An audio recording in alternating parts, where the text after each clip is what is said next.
عبد الرزاق حمدي هو لاعب كرة قدم مغربي، ولد في 1 مايو 1990 في مدينة الدار البيضاء. بدأ حمله مسيرته الكروية في نادي الدفاع الحصني الجديد في المغرب، وسرعان ما تألق وأصبح من أبرز اللاعبين في الدوري المغربي.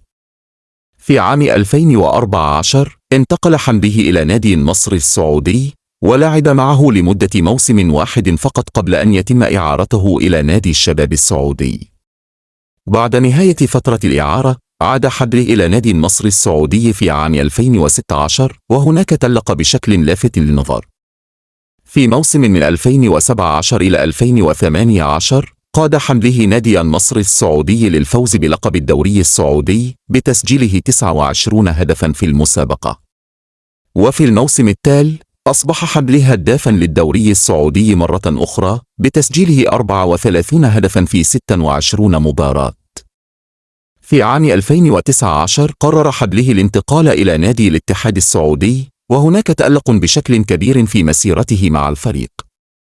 وقدم حمدي أداء رائعا مع الاتحاد السعودي، حيث سجل 21 هدفا في 22 مباراة في الموسم الأول. وعلى الرغم من أن حمدي تعرض لإصابات عدة وغيابه عن بعض المباريات، إلا أنه استمر في تألقه مع الفريق. وفي موسم من 2020 إلى 2021 قاد حمدي نادي الاتحاد السعودي للفوز بلقب كأس خادم الحرمين الشريفين بعدما سجل هدفين في المباراة النهائية ضد نادي الشباب.